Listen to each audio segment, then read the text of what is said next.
Halo guys, berjumpa kembali dalam acara Youth for Christ. Saya Penatua Zeta Dahana yang sekarang sedang melayani di GKI Maulana Yusuf Bandung. Sebelum kita memulai perenungan kita pada hari ini, mari kita berdoa.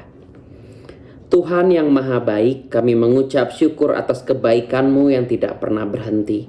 Dan izinkanlah Tuhan kami pada saat ini mau mendengarkan dan merenungkan apa yang menjadi kebenaran-Mu.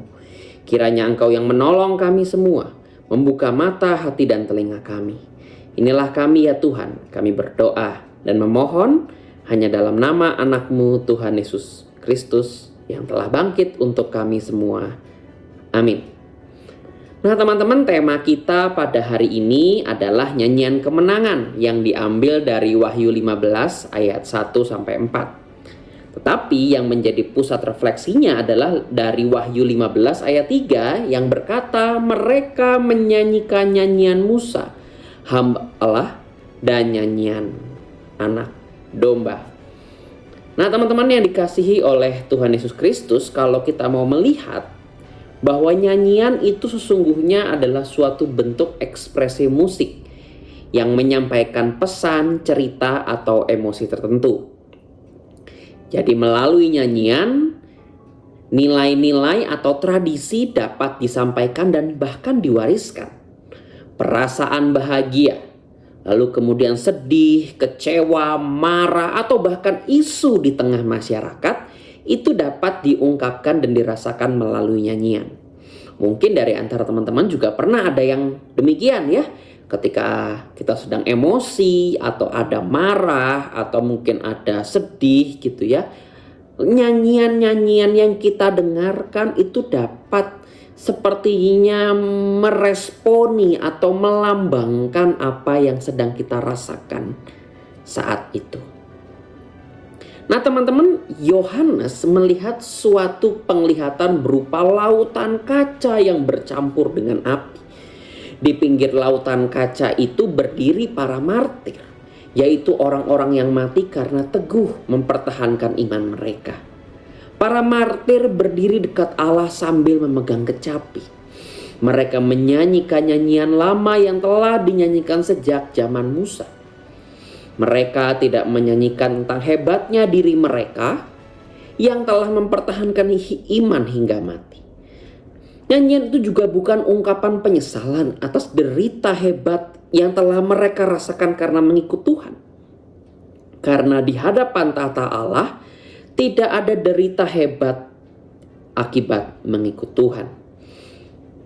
Karena di hadapan tahta Allah juga tidak ada rasa besar diri ataupun karena mengasihani diri sendiri. Nyanyian mereka menunjukkan bahwa mereka telah selesai dengan diri mereka sendiri. Mereka tidak meratapi penderitaan atau kematian yang mereka alami. Tetapi di saat yang bersamaan mereka juga tidak hanyut dalam kesombongan diri. Nah, di situ mereka melihat bahwa jalan Allah itu adil dan penghakimannya benar. Para martir justru sujud menyembah Tuhan karena mereka melihat dengan nyata kebenaran segala penghakimannya. Itulah lagu kemenangan mereka. Tuhan yang menang melawan segala kejahatan. Nah teman-teman yang dikasihi Tuhan, dalam ibadah kita gitu ya, setiap minggu atau bahkan mungkin setiap hari, kita sesungguhnya tidak hanya mendengarkan firman, tetapi kita juga menyanyikan lagu pujian. Nyanyian adalah pernyataan iman percaya kita.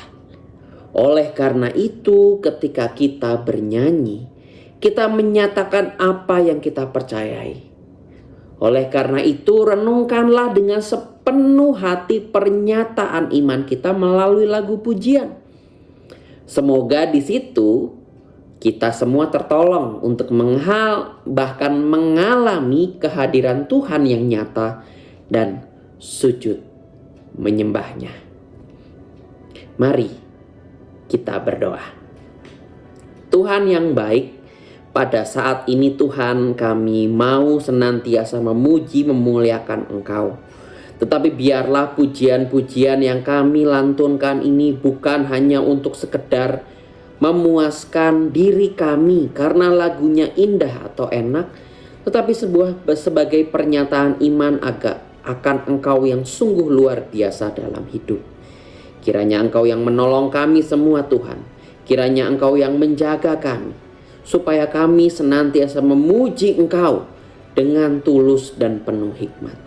Di dalam keseharian kami, kiranya Engkau juga yang senantiasa menolong kami juga. Biarlah apapun yang terjadi, kami bisa senantiasa memuji, memuliakan Engkau. Tolong kami ya Tuhan, sertai kami, jaga kami dalam kehidupan kami sehari-hari. Dan biarlah segala sesuatunya menjadi kesaksian bagi nama-Mu saja. Inilah kami ya Tuhan, kami berdoa dan berserah hanya dalam nama anak-Mu, Tuhan Yesus Kristus. Amin.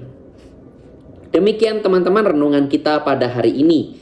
Jangan lupa ya untuk subscribe, like, lalu kemudian bagikan kepada teman-teman yang lain. Kiranya Tuhan yang menolong dan memberkati kita semua.